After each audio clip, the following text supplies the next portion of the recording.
what happens. That'd be good. Oh, I see Bob Collins is actually there too. Yeah, good. Hey, Bob. Who's down there in warmer weather? Who's that? I see on the chat.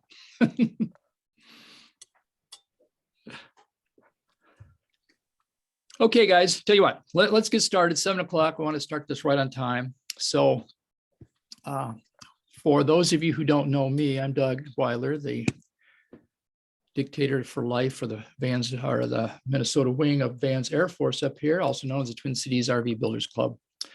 And I have how this is going to work. This is our first Zoom meeting, chat, webinar, whatever you want to call it.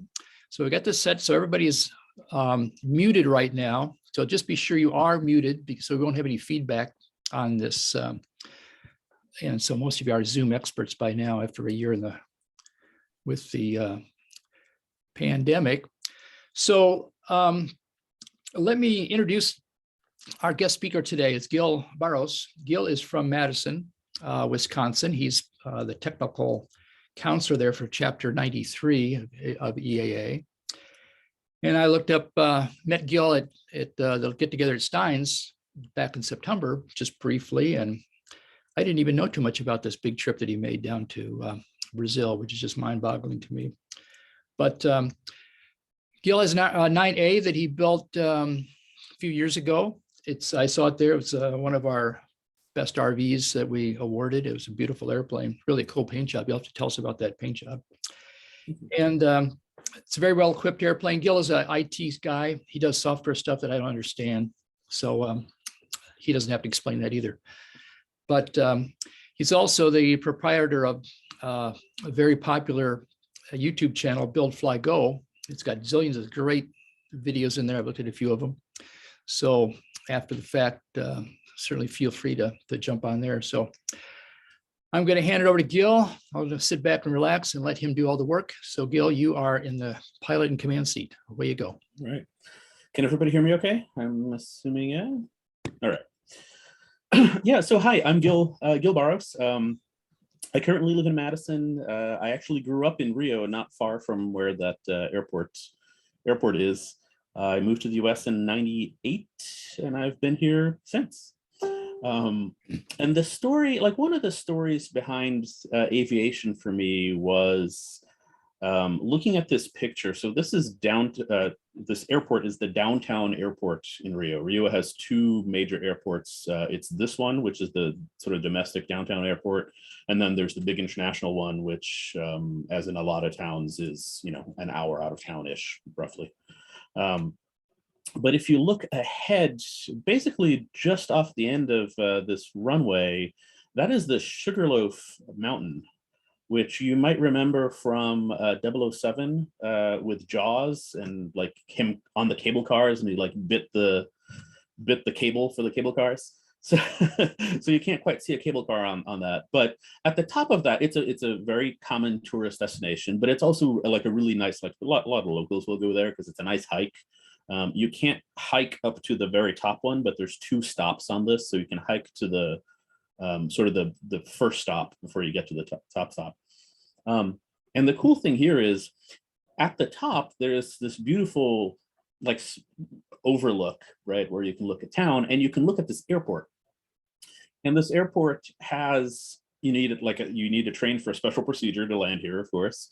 But taking off in this direction, the takeoff procedure is straight ahead, immediate left turn when able, because you don't want to go over the hills. So they basically want you to turn left. So if you're standing up there or sitting up there with a nice cold beer, you can watch airplanes taking off directly at you all day long. And this is just one of those things that I did as a kid, right? It's just you sit up there, maybe not the beer, you sit up there and you just watch airplanes taking off. And Rio is a big town, and this is the big domestic downtown airport. And there's probably a 737 landing here every 30 seconds. So it's nonstop traffic. So anyway, so I went to Brazil. So let's see what we're going to talk about. So we're going to talk about 5 things on this in this talk. And I have a ton of detail that I can go into in all of these. So if you have questions, interrupt me. Type in the chat. I'm watching the chat. If you have a question, and I'll answer you, or I'll sort of defer it to a little later where it might be answered.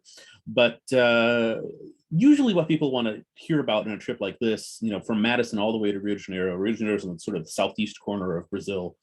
So you cross the entire US and you're maybe a third of the way there. It's really sort of how do you plan for a trip like this, right? Is there like crazy paperwork, any special equipment that you might need? We're going to look at a lot of pictures for sure. And of course, I made a nice patch for the trip. So planning, this was the route. This is actually the route we took. I did update it once we got back so that I could have the updated route. But I mean, going through the US is easy, right? I mean, we're all used to doing this, especially experimental aviation people, people with RVs, right? Like it's getting to Florida is what, like a 5-hour trip, 6-hour trip, something like that. So you can get there in a day. You can get to most of the US in a day in an RV. But as soon as you get out, things are a little different, right? Like it's in a trip like this, you're going through half a dozen countries, right? Each of there's different sets of islands that are different countries, and then you get to Latin America and you're going through Guyana and all this kind of stuff. And it's all different. The procedures are all different. The expectations are all different.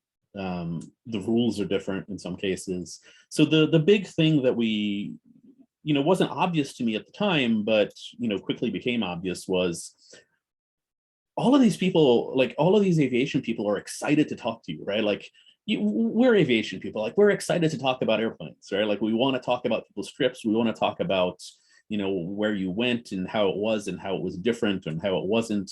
And that's the case everywhere. So the people in Grenada, in the Eastern Caribbean, are just as excited to talk about small airplanes as we are. And when they hear about you doing a trip like this, which isn't common, right? Like there's definitely been done many times. I'm definitely not the first, but it's not common. And they're happy to tell you about, how do you fly in Grenada, right? Like, what do you need to do to fly in the Caribbean? And these local experts are key, right? Like just for us, it was a question of like, AOPA has chapters in all sorts of different countries, and we just posted on the Facebook group for AOPA Brazil, and suddenly a dozen people are, giving us contact information and telling us, oh, you should stop at this airport, you stop at that airport. But yeah, it's fun. There's a ton of resources out there. AOPA again has a nice little guidebook on flying in the Caribbean. They're about this thick, so get the online version. You can download it to your tablet, easy enough. The Civil Aviation Authority for each country, the FAA, usually are fairly easy to work with. They're usually very interested in talking to you and will give you all the information you need. Every so often they're not. Sometimes they just don't return your phone calls, and then you again, reach out to your local experts and they'll help you out. It was, I think Antigua just never returned our phone calls. We showed up, it was fine. There's going to be a lot of forms, mostly general declarations. Every airport, every new country that you fly into wants effectively the same GenDec form, general declaration form, which just says who's in the airplane, what are you carrying, where are you going, where did you come from. Very basically the same format. We actually went to the local FedEx Kinko store and had like 100 of them printed, and then like sticky attached, how you like put the little glue on the end of it so you can tear them off. So we would just show up with a stack of them, and they were mostly pre-filled out with the N number and our names and things like that. Easy. When we got to the Bahamas, we get to Stella Maris and go into the immigration, and she saw the stack of forms I had. She's like, do you have extras? Can you leave some here? We're always running out. And it's like, yes, of course. Just you leave extra customs forms with the custom people. Checklists for everything. We did have little laminated checklists for, we just landed and taxied. We have just closed the airplane and we're walking to the cab or to the terminal. For things like, did you lock the airplane? Did you grab the cameras off of the plane, right? Like the little GoPros and whatever that we had on the plane. Did you grab them because you want to charge them and you want to download the videos? Things like that. Things not to forget. Like when we get to the hotel, you want to make sure we didn't bring enough chargers to charge everything at once because we were very weight limited. So it's a make sure that you charge this thing, this thing, this thing, and this thing. But yeah, and then fuel. I did say check on fuel availability 3 times because it's not like the US where you can just look in Garmin Pilot in my case and see how much fuel costs, and there's going to be fuel there most likely. Most of the places down there, you sort of have to call around and find out if there's fuel and what the phone number is for the fuel place and things like that. And when you call and you ask them, do you have, avgas, do you have 100 low lead? We're going to come in tomorrow and I'm going to need about, 30 gallons. Are you going to have it? Listen to their tone of voice. There was one airport in Brazil that I do have the benefit of speaking Portuguese, where I called and I asked, do you have fuel? And the guy said, yeah, we do. And I was like, okay, cool. Well, we'll see you tomorrow. And I hang up. And I just sort of like, as soon as I hang up, I stop and I go, he didn't really sound confident at all about that. And I call back and I was like, so I just called and you said you have fuel. How much fuel do you have? It's like, I have about 100 gallons. Oh, if he only has 100 gallons the day before, all you need is like a twin Cessna landing and he's out of fuel, right? Like it's so, pay attention, check on the fuel. One of the things we did as well, again, it's sort of a benefit of, I know Brazil, right? Like I grew up, the picture on the top right is actually the view out my bedroom window as a kid. So I know the area. I had never flown there as a pilot. I became a pilot in the US. But we just definitely took the advantage of Thanksgiving the year before we flew down, and I actually took a case of oil and a filter and a torque wrench, and I left it there because I was going to do an oil change when we got there. And we also picked our sort of airport that we were going to stay at while in Rio. And the 2 main options were the one on the bottom left and the one on the bottom right. The one on the bottom left is a busy general aviation-ish / executive airport, a little outside of town. Very, very, very nice. We talked to one of the big hangar, like all of these are big FBO / hangar rental places. Excuse me. And we talked to a couple and they were interested in having us and no issues. It was going to be about $50 US a night for hangar fees. There were no tie downs. It was definitely hangar fees, and the landing fees there, I think, were about $75 per landing, which is high, but honestly, it's not exorbitant for a trip like this. And I was like, yeah, okay, whatever. So that was the original intended airport. And then my mom, who lives there, my mother lives there, says, well, I've got this friend who is in a flying club that's outside of town. It's a little far, but they really want to, they really want you to come out and see it. And, they offered for you to stay there. And I was like, oh, sure, let's go look, right? It's pretty far. It's about an hour and a half out of town. An hour and a half outside of town in Rio is probably 40 miles because you're mostly driving through traffic jams and, it's not a pleasant hour and a half out of town. But we get there and this place is a little piece of heaven. I have no better way of saying it. We get there and there's a bunch of, there's airport people just hanging out, right? There's a little restaurant, they're hanging out, they're, having lunch, or I think it was lunch when we got there, having lunch and chatting, and we show up and the guy who had invited us over is there, and we chatting and he's showing us the hangars, and he said, he's like, look, we're not going to charge you anything for being here. We'd love to have you, right? Like you can stay as long as you want. We're going to put you in a hangar. Just come on out. And I was like, yeah, this is really nice. It's far though. And it's like, well, why don't you go flying and have a look around? And he looks at me and he's like, you've flown a high wing Cessna, right? And I said, yeah, I've got a couple 100 hours in 172s. And it's like, okay, here. And he sort of tosses me the keys he's like, it's the Technum, PP something something something. It's in the hangar. Just have the guys pull them out and just go for a flight. And I was like, I have no Technum time. He's like, it's like flying in 150. You'll be fine. and I was like, I started to make a face. And I was like, oh, this is scary, right? Like, is this legal? Are we okay? And one of the other guys sitting there is like, oh, I'll go with you. Um, so the two of us just go up, and we just fly around the islands and just have a good time. And I come back, and it's just, yes, we are definitely staying here. It's phenomenal.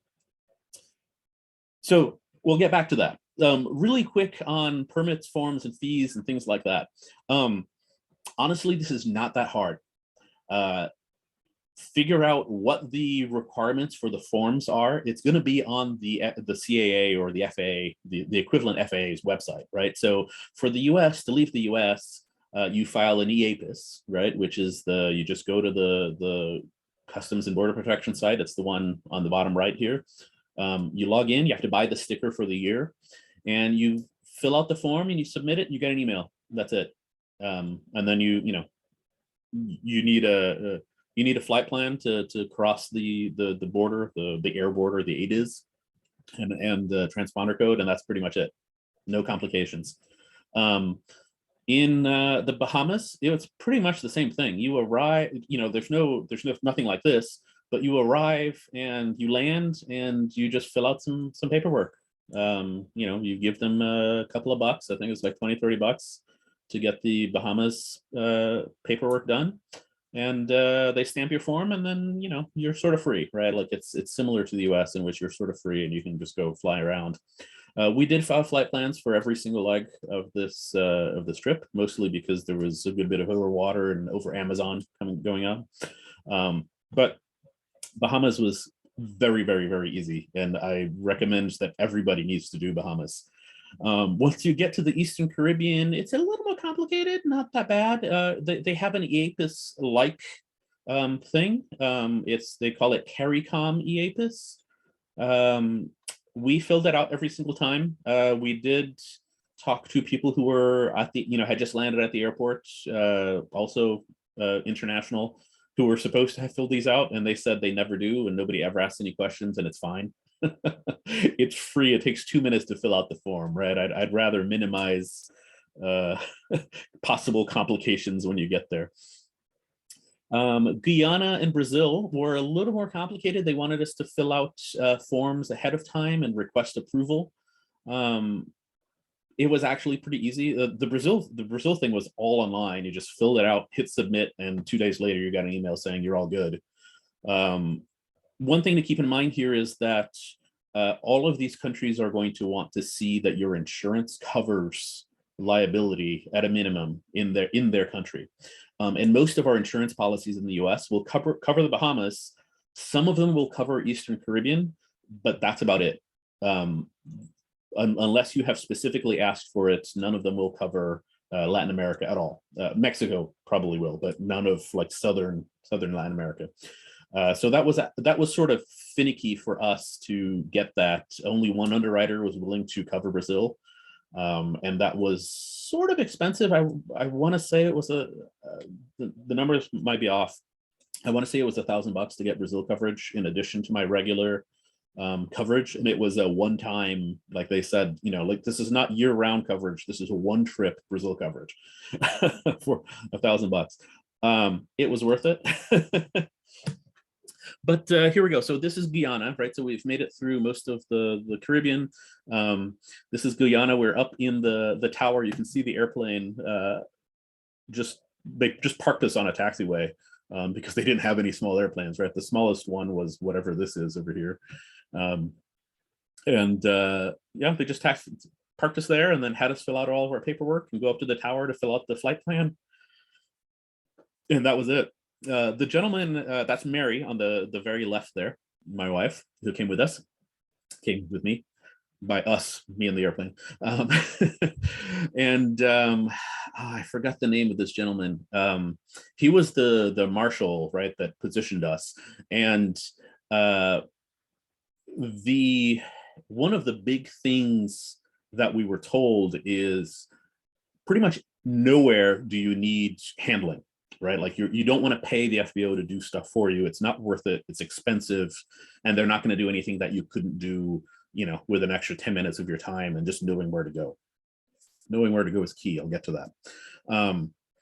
Except for Guyana. They said in Guyana, what's going to happen is there's no FBO, but you're going to land, and this dude in a ball cap and reflective vest is going to marshal your airplane, and then he's going to say, do you want help? And you're going to say yes. You're not going to say, oh no, I think I'm going to do this by myself. You're going to say yes to this gentleman. And he walked us from door to door to door to door to door, back to the first door, to the third door, to the first door again, to the second door. We were there for easily an hour, just walking back and forth between different offices and paying $2 here and $7 here. And, we get receipts for everything, right? Like all of this was above board. It was just that, like, you paid the bill for being parked on the taxiway for a half hour, and that was $2. And you paid the bill for landing, and that's a different department, and that was, $10. And you paid the bill for this, and that was this, and you paid, and it was just one after another. And at the end of the day, we come back and I shake his hand and I say, thank you very much. What do I owe you? And he says, usually people come in here and they give me $100. And I say, oh no, I've been told that usually people come in here and they give you $50. Because that's what I was told, right? The person who told me says, no, you just give him $50 each time, and he's going to ask you for 100, but he'll take 50. And he laughs and he says, you've been sent here by someone, right? And it's like, yeah. And he's like, yeah, okay. And I said, tell you what, I'm going to be here twice. On the way back, I'll give you $60 each time. And he's like, yes. And he was happy, and I was happy, and I knew he was going to be there and help us out. Great guy. Very, very helpful. I did get a quick question. Did I file for sequential days in case of poor weather? So when in the Caribbean, I filed pretty much immediately right before a flight. So I already knew what the weather was and what we were going to do and things like that. So, you call, you have to do it on the phone every time. And you call and you get a weather briefing, which you already knew because you have the internet.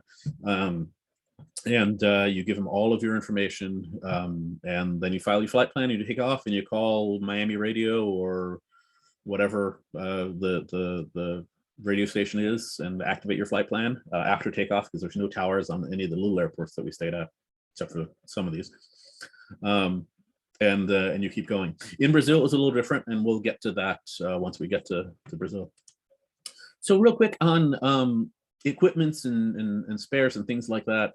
So one of the things that we did before this trip was we went to, at AirVenture, the year before the trip, I went to the Federal Pavilion and I talked to the search and rescue people that were there, right? There was a man and a woman in, fatigues or whatever their outfit was. And I said, hey, I'm thinking about doing this trip, and we're gonna fly to, like through the Caribbean, and we weren't sure at this point yet. It was like, I want to fly either through the Caribbean or through sort of Central America, Mexico and Panama and all that kind of stuff to go to Brazil. And the first thing they said was fly through the Caribbean. Yes, it's water, but if you ditch in the water in the Caribbean and you did this right, you're going to be a 10-minute swim from shore, for one. But most importantly, the US Coast Guard is patrolling most of those Caribbean waters anyway. So you're going to be picked up, as long as you're sort of Bahamas area, right? Like you're going to be picked up by the US Coast Guard, and they're going to show up. You're not going to have time to inflate your your raft, and they're going to be there. Exaggeration, of course. And that was pretty cool. And the other thing he said was, you want to minimize your time over the Amazon as much as possible, because for one, when you ditch in the Amazon, those trees that you're seeing, the sort of lawn of trees, and you'll see some pictures of these, they look, like normal trees, right? When you're up there. But down low, these trees are like, the trunks are, 10 feet in diameter, and they're 150 feet tall, right? Like these are not normal trees. These are big trees. So when you ditch, you can't ditch in the forest. You have to ditch in a clearing, which is going to be a river, which is going to be worse than hitting water for like staying upside down and not tumbling the airplane, right? Because it's full of rocks and like curves and jags and things like that. And the other thing they said was getting you out of there is going to be complicated, right? Because there's no way to get there, right? So they're going to have to send a helicopter from somewhere, and you're in the middle of the Amazon, and it's not terribly populated, so it's a lot more complicated. So they said minimize your time with the Amazon. Don't go through the Central America because there's not that many airports and things like that, and go through over the water, which was fine. Yes, twice we were outside glide range of land, only twice. Once directly after takeoff from Florida, there's like a 3-minute stretch there where you're not within glide range of land. And then when we crossed from Grenada into Guyana, and that is the reason we had a raft, which we'll talk about in just a minute. That is real water, right? Like that's not warm Caribbean, beautiful waters. That's like real ocean water. And it's outside the sort of the coverage area of U.S. Search and rescue. It's sort of Guyana, Venezuela, and Trinidad and Tobago search and rescue area, and they're not as well equipped. We'll be honest, not as well equipped. So talking about equipment, the other thing that we learned was you want them to know where you are if you ditch. Right, like the main thing is you want them to know where to find you, and they said so you're gonna be in the water, or you're gonna like come out of the air, not on an airport. Turn on your ELT immediately. Just hit your ELT. Nobody's gonna care, right? Like if your engine comes back and you manage to land at an airport, nobody's gonna be upset at you that you did that. So just do it. And the other thing they said was have each person, especially in the water, have each person wearing their life jacket, not the life jacket in the back of the plane, wear it. The guideline was if you hit the water, you're going to be more soaked in adrenaline than you are in actual water, and you're not going to remember where anything is. Everything's going to be thrown about the airplane, and you're going to be trying to get out of the airplane, not grab something. So anything that you're not wearing that is not in a closed pocket or attached to you by a line or something, don't expect to have it, right? So count only on things that are in your pockets. And that's where the personal locator beacons come in, is you want one in the pocket of each person in that airplane, which granted is easier for us to swallow with 2 people in the airplane as opposed to 6. But it was we don't want to be in a situation where you're in the water and people have been separated and only one person gets found, and it's the person who has the PLB, right? Everybody has the PLB. We also had a Garmin InReach, the little orange thing up here, which is just a satellite messenger and tracker. It's similar to a Spot. You might have heard of a Spot, but the Garmin InReach is sort of the more modern version of that. And you can either type out a message on the device, or you can use an app on your phone and just use the keyboard on your phone. That was invaluable on the trip because I managed to send text messages to people asking for weather reports. Like we're halfway to some airport in the middle of the Amazon, and like you did all of your forecasting and all this stuff ahead of time, of course, but I still want to know what the winds are, right, before I get there. I still want to know that things are as expected while I still have the chance to divert and go somewhere else. So I would just text one of our local contacts, was an airline pilot, or is an airline pilot, and he said, no, that's my week off, and text me and I will respond and I will give you all of the information you need. And he was phenomenal. There's a picture of him at the end. He was phenomenal. I would just send him text messages and I would ask him for, like, can you give me a METAR and a TAF for this airport? And 5 minutes later, I'd have a METAR and a TAF for this airport. We're in the air, right? We're at 10,000 feet, and we would get that. And so phenomenal. And this goes through the Iridium network, I think. So you need a subscription, and Garmin was very, very nice, and they paid for the subscription for us. So we had no fees. I think the unlimited subscription on this thing is $60 a month.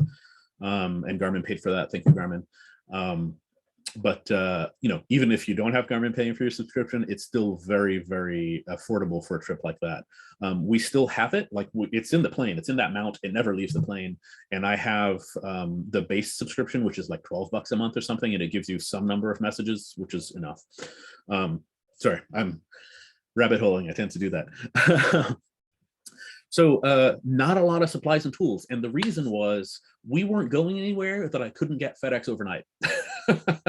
This was what I was looking at, right? It's like, okay, so with the worst case, I have a flat, right? And I use the tire plug kit. I have tubeless tires, and I use the tire plug kit to patch it so that I can get to a slightly bigger town. And then I have, you know, aircraft spruce overnight me a tire, right?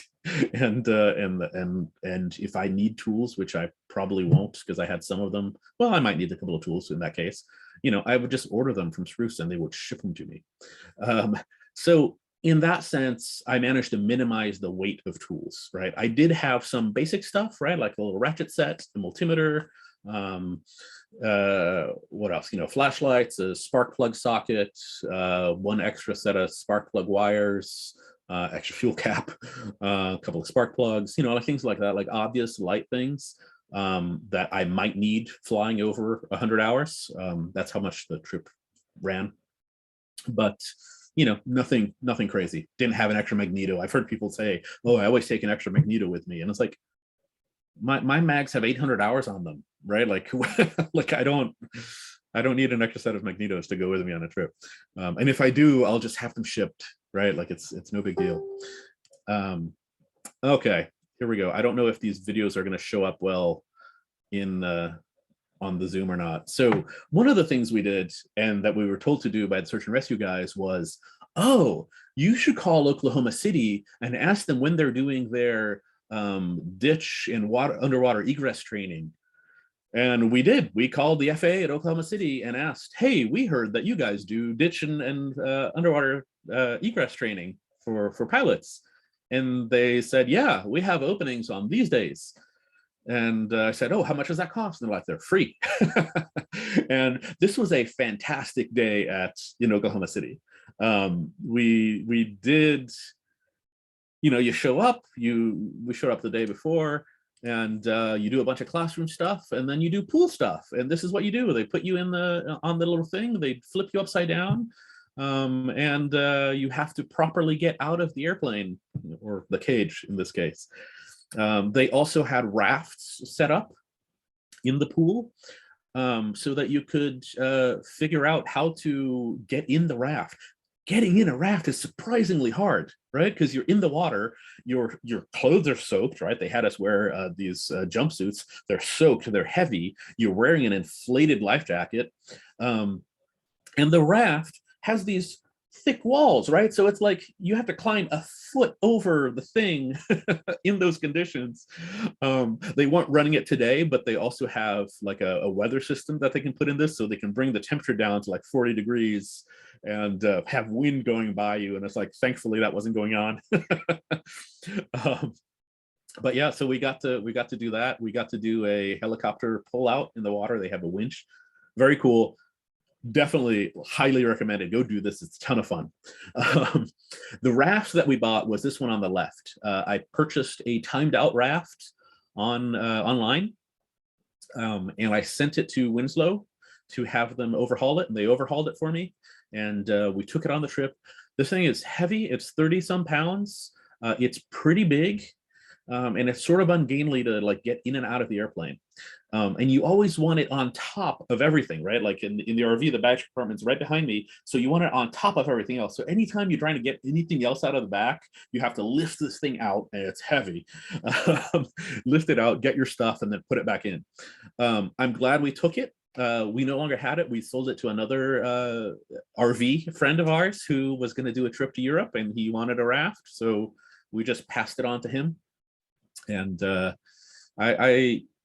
reason we had a raft on this trip, I don't Personally, I don't feel like I need one to go to the Bahamas, to each their own, of course. But it was the crossing from Grenada to Guyana, where we were 30 miles offshore in some points. And that's more time in the water than I want to spend just wearing a life jacket. So in real water, right? In real cold water. So that's what that came in. There's a question on, do we need different cell phone coverages to get coverage outside the US? We use Google Fi for our cell phone coverage, and it has international coverage, so it worked everywhere. I know Verizon as well because we do have Verizon on one of our phones, and it's the same thing. You just pay an extra, I think it like on Verizon, it's like $10 a day or something like that for your plan to work, in other countries. So not a big deal, easy enough to set up. It just works. So let's get to the fun parts, the actual flying. Madison to Florida is easy, right? Like we've all, maybe not from Madison, but many of us have gone to Sun and Fun or to somewhere warm before. Easy, right? It's just time in an airplane, looking at ADS-B weather in the airplane, right? Like, what's going on. And this is really sort of the last chance to wing it. Everything from here onwards, we had a flight plan for, and like we were going from point A to point B. We're like not dilly-dallying too much, right? Like we have a destination, right? We're trying to enjoy it, but we have a destination. And one of the things that I always tell people that I'm flying with is, if you see something when you're flying and you want to go look at it, and it's in sort of funny airspace, or like it's a different airport or whatever, you just ask, right? Like you just go. So we're flying down the Florida coast, and I'm sort of looking at the chart. The airplane is fairly well equipped. It's a G3X system. So I'm like looking at the chart on the plane. And I was like, oh, this is all military. Oh, this is all military airspace. Here's the Cape Canaveral. And the little airport at the Kennedy Space Center has a tower. And I'm talking to Miami Center or like Tampa or something like that. I don't remember who it was. And I was like, hey, can I go do a touch and go over there? And it's like, 689 room Victor, contact, Kennedy Space Center tower on blah, blah, blah, blah, blah. I was like, oh, what's going on here? And I called him, and this guy probably has the coolest ATC job in the world, right? Like it's the ATC guy who runs the Space Shuttle Landing Center tower. And I call him, I don't remember what the tower is called. I don't think it was the Kennedy Space Center tower. Cape Canaveral Tower, 689 Victor. We're just 10 miles northwest of you. Any chance for a touch and go? And the control is like, so sorry, no touch and goes today. There's an Antonov on the end of the runway, but you can do a low pass, just sort of like jog to the right before you fly over the Antonov, just so you don't like startle them. And I was like, okay. So, like we fly down the runway, right? Like you can see the building on the right here is where they like put together the space shuttle. Humongous runway, of course. And there's an Antonov unloading spaceship parts on the runway. How often do you get to A, see that, or B, even get to say it, right? Like there's an Antonov unloading spaceship parts over there. So we flew down the runway and sort of jogged to the right so that we wouldn't bother them as they unloaded spaceship parts. And come around, I was like, hey, can I do that again? And they're like, yeah, sure. Do that all day long. So we did it again. It was just a phenomenal, right? Just like, oh, there's something fun to see over there. Don't get to do that every day. All right, so we overnighted in the Fort Lauderdale area, and then we crossed the next morning to the Bahamas in the Caribbean. This was incredibly easy. You fill out your EAPIS, that's it. You have a flight plan, you take off. We took off from Fort Lauderdale Executive, so we already had our transponder code when we took off. The people in the Bahamas, everybody wants you there, right? Like they're nice, they're pleasant. They want you to spend your tourist dollars there. They want to talk to you about airplanes. The fuel is pretty reliable. We called ahead and they're like, yeah, no, we haven't, like the airports that we called ahead, they're like, no, we've never had issues with fuel. We have it, come on by. And sure enough, we show up and there's like multiple fuel trucks, right? It's no big deal. It was pretty cheap. We stopped in Stella Maris on our way there, and I think the landing fee was $2, and then the customs processing stuff, right? Because we were going into the Bahamas at that point, was like $40 or something like that for the entire trip. Very, very easy to do it. Totally worth it. Not far from here. The first stop in the Bahamas from Florida, from the Florida coast, I think is Bimini, and it's like 30 miles, right? It's nothing. Totally worth doing. I have been, unfortunately with COVID, it's been delayed over and over, but we have been planning on doing a trip out there and just telling everybody we know, okay, you have an airplane, come with us. Let's go to the Bahamas. Let's go spend a week, island hopping. So hopefully next year, we'll see. And one of the things that Puerto Rico is not that far. It's not a one shot, at least for me, it's not a one shot, right? Like our one shot was from Fort Lauderdale Executive to Stella Maris, which is the bottom left over here. And then from Stella Maris, we did non-stop Stella Maris to Punta Cana in the Dominican Republic, which is just a 5-minute flight from Puerto Rico. We decided to stay a few days in Punta Cana only because we were, we had just stopped in the Stella Maris, and we were thinking, it would be nice to stay somewhere warm and sunny for a couple of days. So why not? And we were a bit ahead of schedule as well. So the only place that really was strict about the time on the entry permit was Brazil. They gave us a window of like, you have to land within these 3 days. And we were early, so we decided to, well, let's just kill a bit of time. So we stayed at a nice little resort in the Dominican Republic. But flying in the Caribbean is this, right? It's these gorgeous blue waters, and that's the extent of the clouds that we saw the entire time we were there. A little bit of rain here and there, but this was it, right? It's gorgeous, it's warm, it's sandy, it's easy to get to from here. If you look at the little map on the left side, there's Fort Lauderdale, and I think that's South Bimini, which is Mike Yankee Bravo Sierra. Gulf Foxtrot is one of the bigger airports. Don't go there. It's big and populated. South Bimini is nice, but keep going, right? Like South Bimini is not far. If you look at the scale, that's 12 miles. So let's call that maybe 40 miles to South Bimini. Easy enough to do. So Puerto Rico, gorgeous, absolutely gorgeous Puerto Rico. That's top left is Puerto Rico. The mid top is Puerto Rico as well. That's the downtown airport in Puerto Rico, right in the middle of the shot right there over the bay. And I think I might have a picture of this later. So we're landing, we're on short final to Puerto Rico, and Tahina Tower, and it's just normal American airport, right? It's the US over there. And there's a cruise ship that's exiting the sort of the Bay Canal area here, right? The ocean's over here, and this is like Bay area. There's a cruise ship coming this way, and we're landing this way, and we're on glide slope, like we're on what we should be doing. And I talked to Tower, and it's like, hey, there's a cruise ship that's going to pass awfully close to us. And he's like, no, you're on glide slope, you're fine. And I was like, are you sure? I swear I could have high-fived people in their balconies on the cruise ship as we went by. It was so close, but it was like, everything is fine. And after we landed, I asked him again, it's like, are we okay? And he's like, yeah, no, you're perfectly fine. You're within proper separation. I was like, okay. It was fun.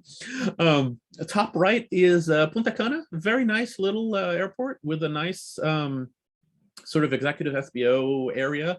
A bit pricey. I think we paid $100 for 2 nights parking and entry and things like that.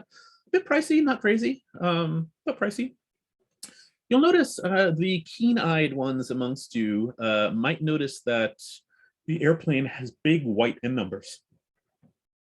I don't usually have big white N numbers on that airplane. You'll notice right next to the big white N numbers are little silver N numbers. So the white N numbers are for border crossings. So when you cross the US border, you have to have 12-inch N numbers. So we just had vinyl numbers printed and we just put them on the plane for the trip. As soon as we got back in the US, we peeled them off. It's easy enough. Bottom left is the view from Punta Cana Resort. It was a rainy day in Punta Cana, a little windy. And bottom right, this is the FBO at Stella Maris. On the right is the sort of the FBO and the sort of the fuel area. They brought a fuel truck out to us. I don't know what this little hut in the middle is. And on the left was Customs and Immigration, where it was bring your kid to work day. So, you know, the customs officers there who had asked me for spare forms, she asked me for spare forms, also had her kid there. It was nice.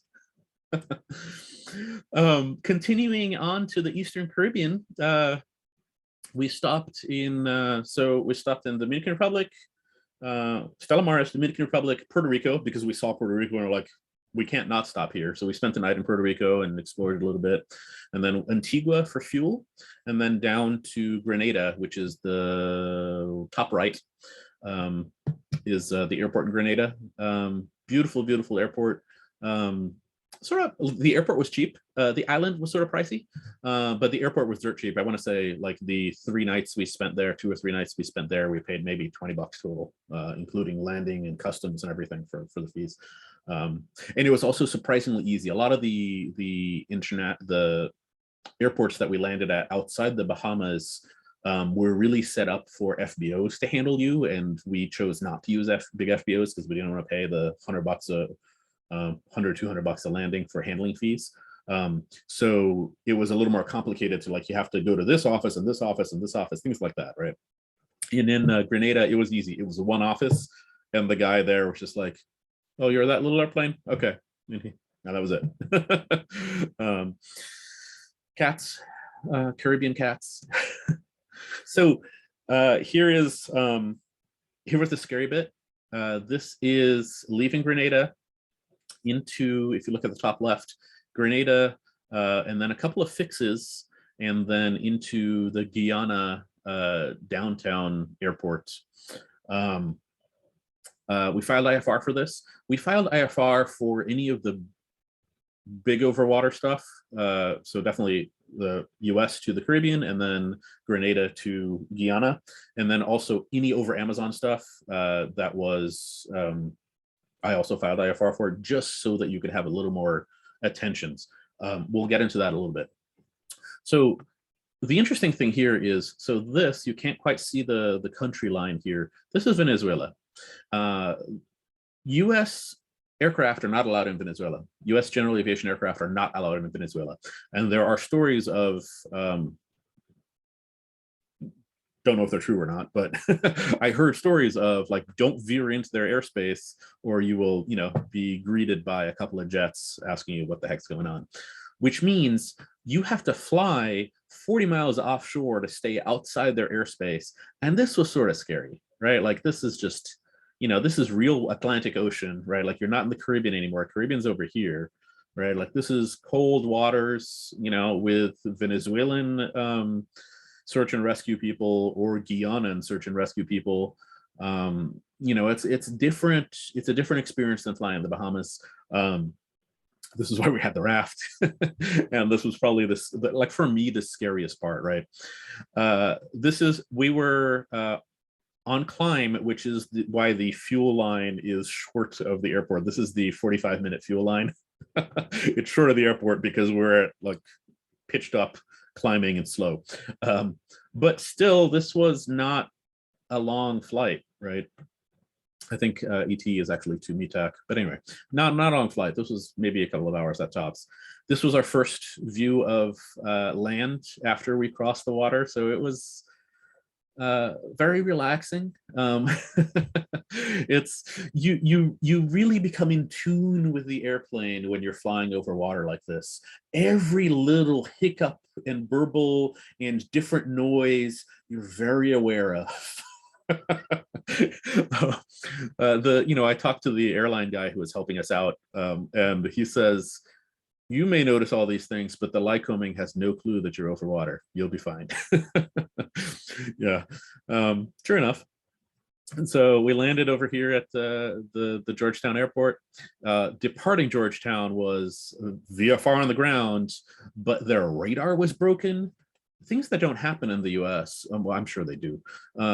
Their radar was broken. So they were doing IFR traffic by self-reported vectors from a fix. So all of the airline traffic were calling in with 8 miles at the 120 radial from blah, blah, blah, every couple of minutes.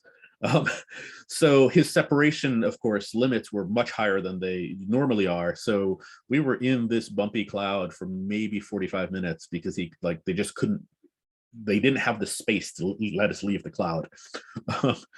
This was probably the only real IMC we had on the entire trip. Not the most pleasant thing in the world to be in this, especially over sort of rainforesty areas where you don't know what's below you, but it's part of the adventure, right?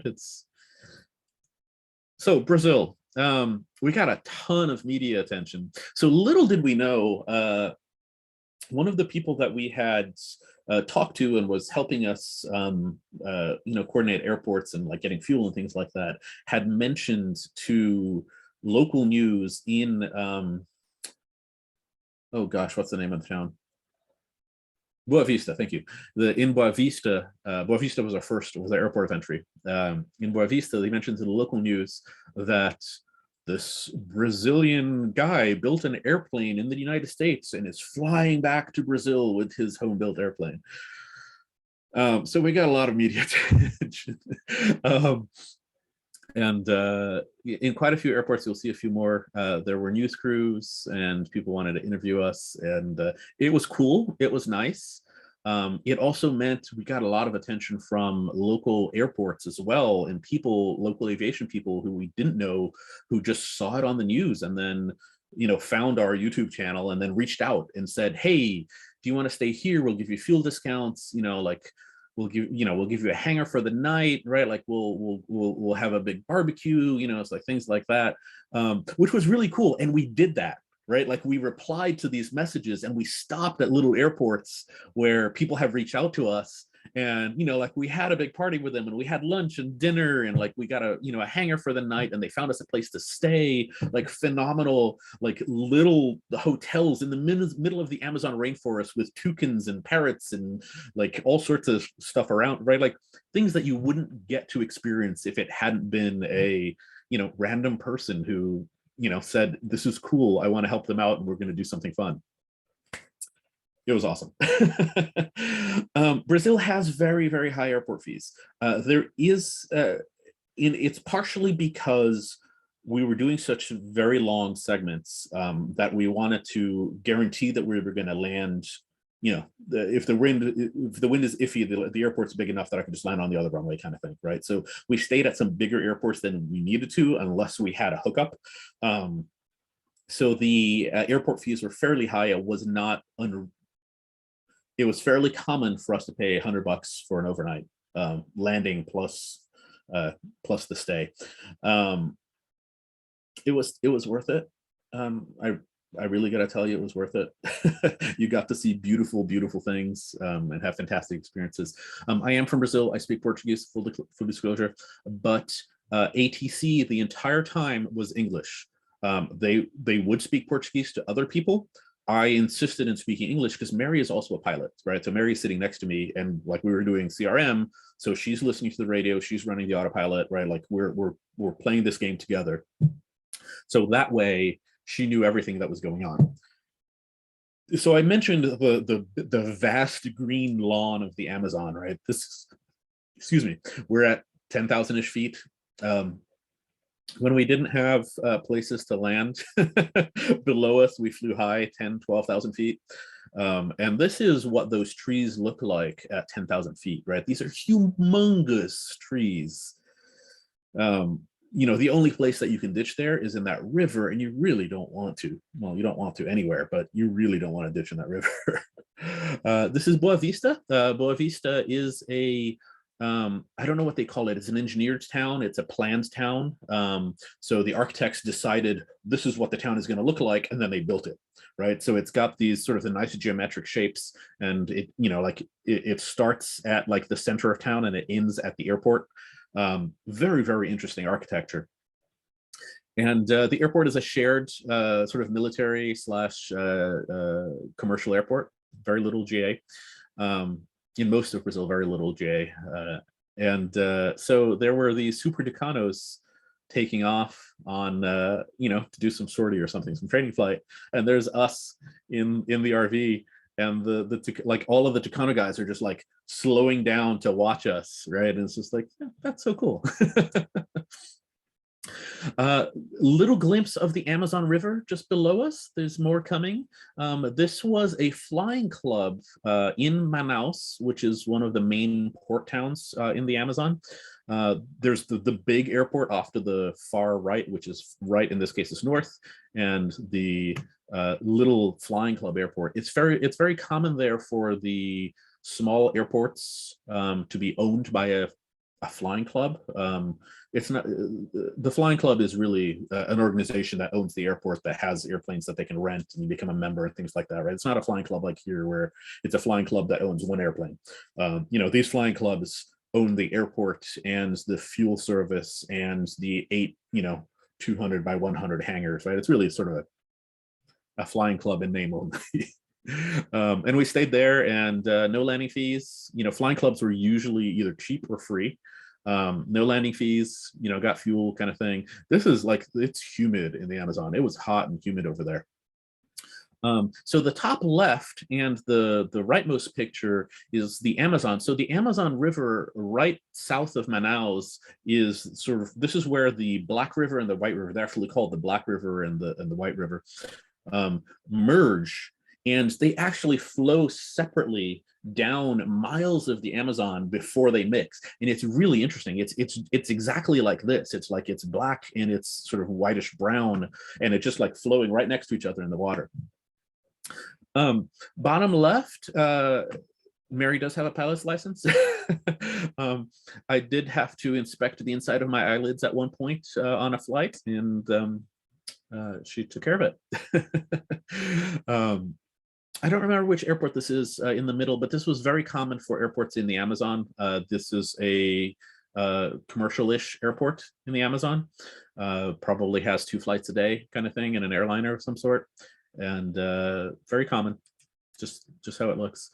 One of the things about this was how intense the greens were, right? Like on this entire trip, everything was just gorgeous, and just, the picture doesn't do it justice, right? Like the color, like the range of greens that you saw was incredible. It was just beautiful. We also had every so often some weird little airport. So this airport, I don't remember the name of it, but it's we landed there, little beat up runway, but it was fine. I called ahead for fuel, and we landed there. We're the only airplane there. The airport manager was there. The airport manager lives at the airport, and he came out and fueled us up. And I asked him, it's like, so why is this airport here, right? Like, I'm not trying to diminish the existence of this airport, but it seems like it doesn't, like it would be hard to maintain with just me buying fuel. And he said that, oh, I'm on the off season. The high season for them is like a month during whenever, and it's the fishing season in this big popular river. And he says they take reservations 2 years ahead of time for a ramp space for that month. And he says that there's like airplanes stacked on top of each other, like on the ramp all month long. And you have to have an entrance and an exit reservation so that they can properly position you so that you can get out when you're planning on getting out. Because you can't taxi around, like they're going to have to like move 8 airplanes to get you out.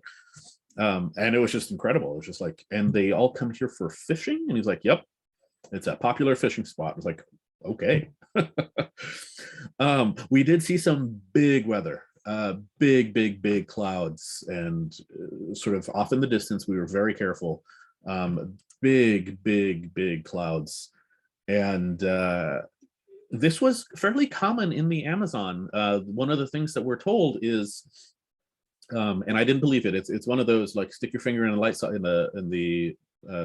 light socket to learn, right? We're told you fly in the Amazon in the morning only. In the afternoon, you land and you go have a beer. That's it. No flying in the afternoon. And I was like, oh, come on, right? Whatever. No, it turns out that, yeah, it gets hot in the Amazon and it's very humid, and the humidity spikes and it creates these humongous cumulonimbus, starting around noonish. So everybody gets up at 5, 6 in the morning, goes flying, does their flying, and they're done at noon. And, you sit at your hotel and you have your beer. It took us a couple of days to figure that out, and then we really enjoyed it because you get up really early, you go flying, and then you have the whole day ahead of you to like explore the Amazon, or like hang out with airport people, have a drink with an umbrella in it, and just have a good time at the pool and things like that.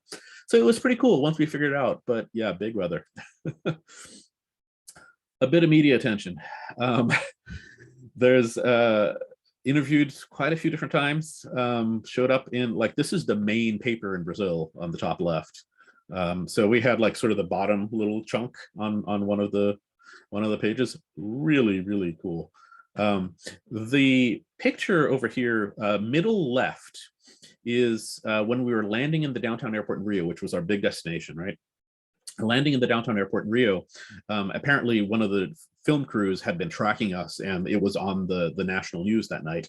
And they have like little Twitter blurbs of what people are saying about that. And this lady is saying, good God, you couldn't pay me to get in that. About us in the airplane. It's like, okay, fair enough. Many new friends, people who we didn't know at all before this trip.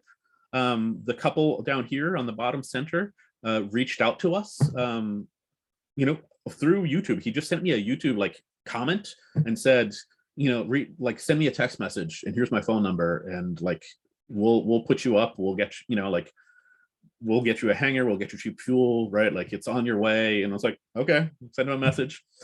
He has an RV6, I believe, with a Subaru engine. And him and his wife just like met us there and just got us a hangar and took us out to dinner that night and found us a nice hotel. And it was just like really, really nice, like everywhere. People were really nice. Top right is the gentleman, the airline pilot, who helped us throughout the entire trip, sending us weather reports and recommendations and calling airports ahead of time for us to like check on fuel and things like that. Top left, a flight instructor who at the little Santa Cruz little airport we stayed at in Rio, that has sort of a weird airspace. It's right below military airspace, and like the runway takes off onto into a hill effectively. And we landed, and the next day we come by for the big barbecue celebration, and we're chatting, and I was like, that I'm really not comfortable here, right? Like, it's sort of a weird airspace. And he's like, let's go flying. I was like, what do you mean? I was like, I'm an instructor here, we're gonna go flying, you're gonna get comfortable. So we just spent the afternoon doing touch and goes and like flying around the islands and getting familiar with the airspace. And I still talk to him. He's a great guy. Everybody was just incredibly helpful. We did have one, okay, I lied before. I said there was one actual IMC. There were two. This one was not planned. So we are flying from, I don't remember exactly the airport was, to Juiz de Fora, which is the airport right before our entry into Rio. And we get there, the forecast was perfect, right? Like no clouds, no other thing. We get there and we're above a layer of clouds and we can't get through. And it's this airport on the bottom right, like in a hill, right? Like, and there's no instrument approaches, there's nothing, right? And we can hear like the students, it's a flight club, and we can hear the students below it in the pattern just having a good time, right? Because it was fine for if you're below the clouds, we were just high above it. And I'm just, we had planned our fuel very well, that we had tons of extra fuel for the airport of destination plus a diversion, plus 45 minutes. And we're circling over there, and I'm thinking through this, and I'm going, we're not gonna, like, this isn't gonna clear up. We're not gonna land here. We need to figure something out. So our diversion airport was Zona da Mata, which is the one with the instrument approach here. And I call, there's not a tower at Zona da Mata, it's a radio station that coordinates it, a little different from the US. And I called Zona da Mata radio and I said, November 689 Romeo Victor, we're over Fujiwara. We need to come land at Zona da Mata to wait out the weather and to get fuel and, like so that we can keep going. And he's like, you're on a VFR flight plan. And I was like, yes, sir, we are. We need to file a, local IFR and land in there. And that, and he's like, are you equipped and capable? And it's like, yep. All right. Fly the, RNAV runway 26 and report your position as you reach the fixes, because he has no radar. And there's an airliner, that Guil airliner on the bottom left is landing just ahead of us doing the same approach. And I was like, Guil, could you let us know like when you break through the break through the weather? And the guy's like, are you the guy who just flew here from the US? Like, yep, that's us. And so we, he flew in and he gave us like weather reports as we went down. And this is us shortly after breaking through on the top left. And yeah, I mean, we're over 1,000 feet, 1,500 feet below. We landed, at which point I'm a little worried, right? Like I just effectively declared a weather emergency, flew IFR without an IFR flight plan into, I'm thinking I'm going to get in trouble, right? So we taxi up. We were actually just left of the goal. This is as we arrived, just left with the goal. And it's like, okay, Mary, so I'm going to go in and pay my, pay the bill, right? And I don't know what's going to happen. So you stay in the airplane and, like, I don't know what's up. I'm gonna have to pay a big fine. I don't know what's going on. And we land and some guy comes out and he's like, oh, they want to see you in the radio room. It's like, yep, I'm in trouble. Like, okay, like Mary stays on the plane. I'll go over to the radio room. And the radio guy's like, thanks for doing that. Like, we had heard like you on the radio, like asking for weather reports from the students in the pattern. And we were worried you were going to try and go like break through that. And we're really happy that you came over here instead. And I was like, I'm glad that you're happy. And I paid my $100+ landing fee at that airport. They didn't have avgas. So at this point, I'm like thinking through my fuel, right? Like I check my tanks and it's like, no, we're good. Because I left soon enough that I had over an hour of fuel left, so that like the flight from here to here was 15 minutes. So I had over an hour of fuel left, and I'm glad that we left when we did and didn't just like circle over there hoping, because we would have landed over here anyway, because this never cleared up. We would have landed in Zona da Mata anyway and been stuck, right? Because they didn't have avgas. But alas, so we decided to land there anyway because we needed fuel and it was the closest airport, and paid an extra $50 in landing fees. But it was nice. It was a good experience. And here we are, finally in Rio. We're getting close to the end here. I know I am over time.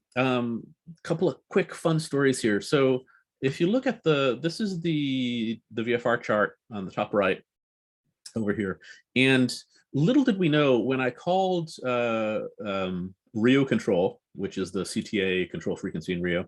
Rio Control is like November 689 Romeo Victor over blah blah blah, VFR to blah blah blah. And the controller is like, oh, 689 Romeo Victor, hold for a message. And some guy comes on, he's like, oh, 9 Romeo Victor, we were expecting you. I was like, okay. 9 Romeo Victor, cleared direct, blah, blah, blah. And it's like, wait, like I'm blowing all sorts of airspace, like clearing direct. It's Bravo everywhere, right? Like you're flying over major airports and major like restricted areas. And it's like, no, clear direct. And I look at the chart and I was like, you know what? Can we do the scenic route through the beach? And he's like, but you could go direct. Nobody goes direct. I was like, it's my first time. So it's like, all right, direct Tulum, then follow the beach.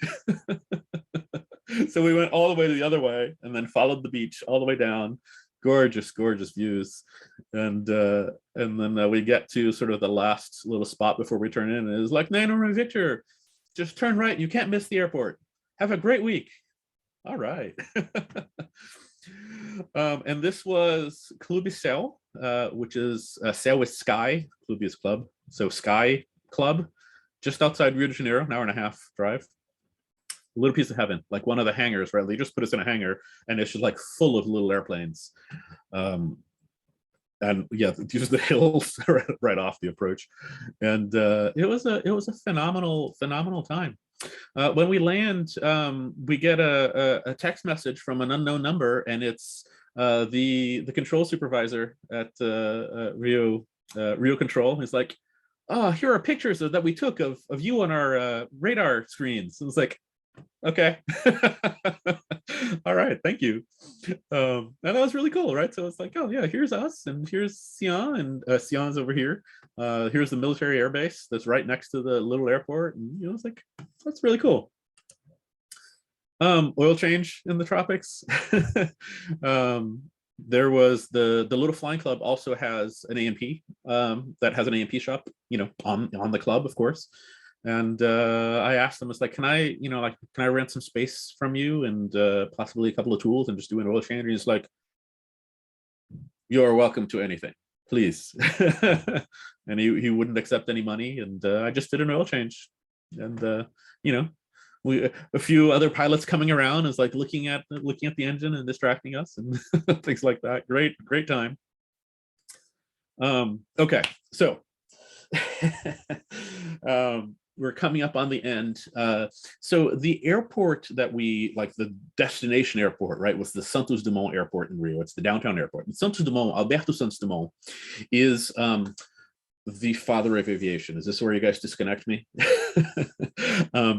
So outside the US, and pretty much every country has their claim to, oh, this person flew first.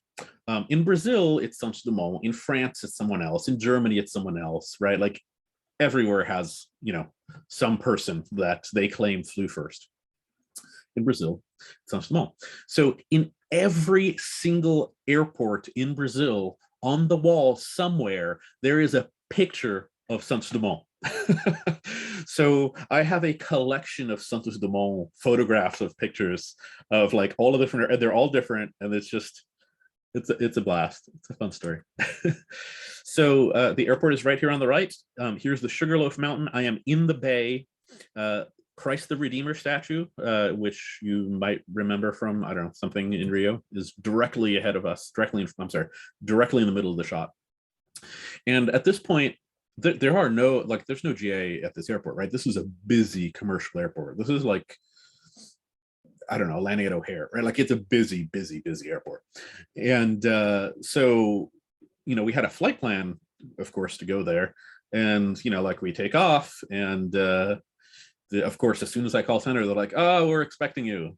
And, like we fly down the coast and then into the bay, right? The ocean's over here. The coast, I'm sorry, I'm pointing at things.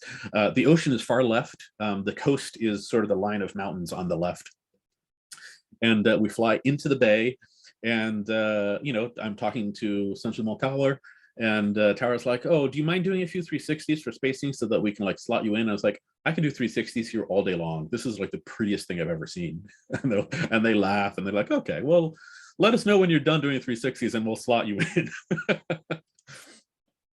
So here we are. It's the cover shot of the album. It was just a phenomenal, absolutely fantastic experience.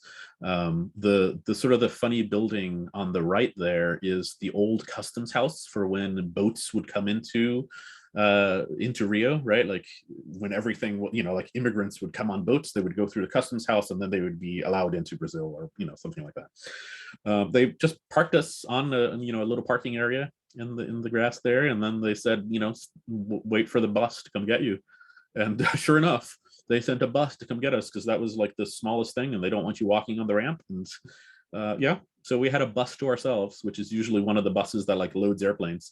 This was sort of a small bus, but yeah, it was fantastic. I mean, I don't know what else to say. Fantastic, absolutely phenomenal, gorgeous. So this is the 1 hour-ish version of this talk, which is one way to Rio de Janeiro. And I don't actually have a return trip talk, but it's very much the same. We flew up the coast instead of through the middle of the country. Let me go back. Not that one, right? So you can see we flew through the middle of the country. On the way back, we flew up the Brazilian coast. And it was another phenomenal experience of, people coming out of the woodwork, wanting to find us a place to stay and offering, hangars and dinner and, just wanting to talk airplanes. I think the big takeaway from this trip is everybody is interested in talking, in helping, right? Like when you do something fun, everybody is there for you. And you have to do it, right? Like it's just such a phenomenal thing, right? Just the Bahamas thing, for example, it's easy, right? Like we do this, right? Like we do flights like this, like all of us, right? You've flown to Oshkosh, you've flown to Sun and Fun, you've flown to, wherever. Fly to the Bahamas. If you've made it to Florida, you're 9/10 of the way there. It's easy, and you should do it. And don't wait. Let me look at the questions real quick. Well, don't feel rushed. Hey. Okay. I think that's it. Any other questions? So I do have, there's a link to YouTube here. I have videos of the entire trip. I took time lapse of every single flying minute of that trip, and I narrate over it. I talk about, what we did that day, what was interesting about that flight, what was difficult, if there was something funny about flight planning that, or if, something happened. It's sort of fun, if I don't say so myself. And you can just pick, like I did it. There's one video per day, so you can do the whole thing and just follow along in flight with us. It's a great time. Okay. Well, great, Guil. Thank you so much. Gosh, this is so informative. I'm all inspired now to go somewhere else other than Red Wing. I think we all really appreciate you doing this. This is probably the most informative little talk we've had. And yeah, we can go somewhere in these RVs where you just kind of sometimes don't even think about it. It's even feasible. Yeah. It was really, really great. I'll post about flying to the Bahamas whenever we start actually figuring out if we're going to do this trip. I'll post about it, and you should all join us. Get in your airplane and follow us out. Yeah, bring a crowd. Gee, that'd be great. We could do that. I don't see any reason why not. Well, again, guys, thanks for showing up. I think we had about 41 people I saw, and gosh, it's recorded, and we'll get this on YouTube or on our website so the other folks can see it here in the future. And again, thanks, Guil. What a great adventure. You're a great speaker, great pictures, and what a great adventure you had. It's a fun time. We're building an RV-10 and we're flying it to Europe in a couple of years. That's right. Yeah, we'll head back. We'll have it back for sure. That'll be great. Well, thank you for having me. I appreciate it, and you'll see me at Oshkosh this year, and possibly Sun and Fun. Great.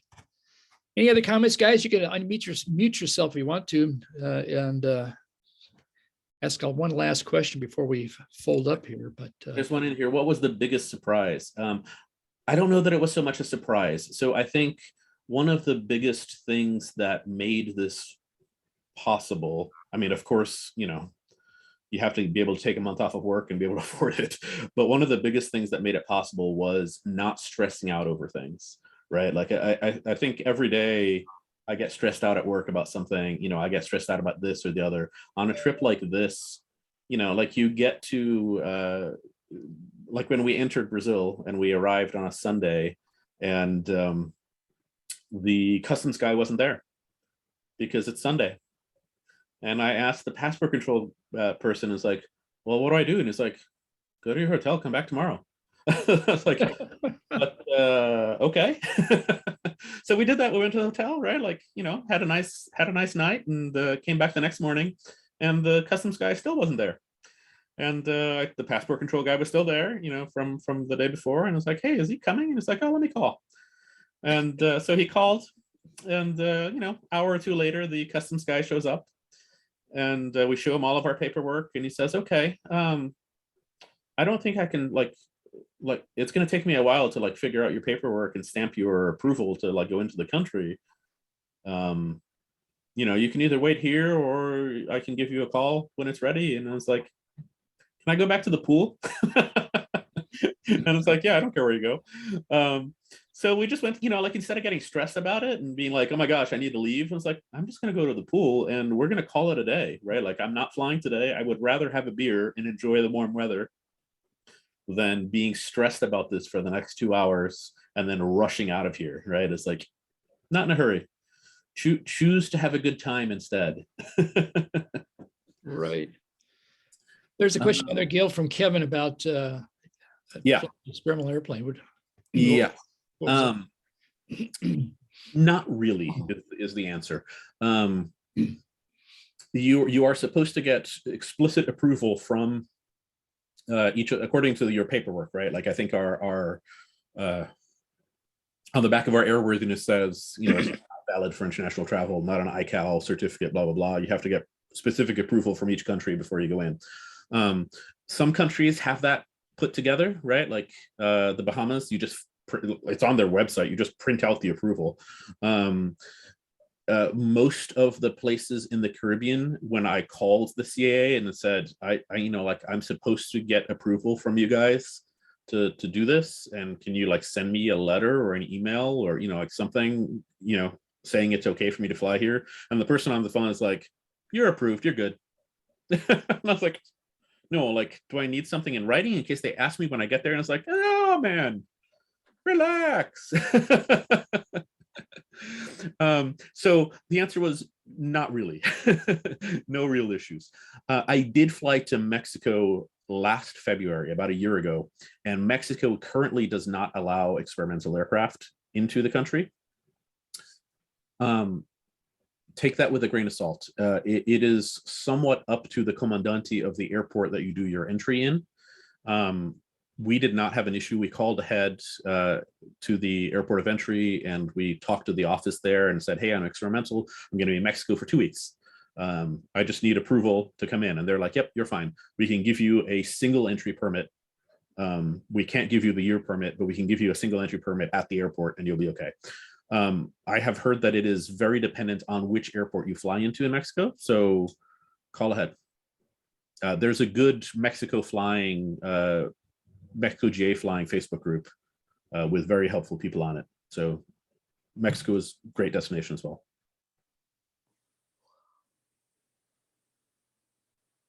Any others? Oh, you're muted. Still muted.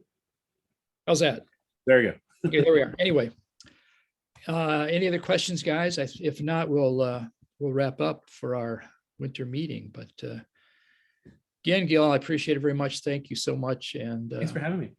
I still have that 2-inch dam of ice in front of my hangar. I'm stuck here, so I can't. But I can dream. It'll melt someday. Awesome. Thanks, folks. Thank you. We're going to sign off. We'll see you guys. Thanks a lot. Bye-bye. Thanks, Gil. Thank you.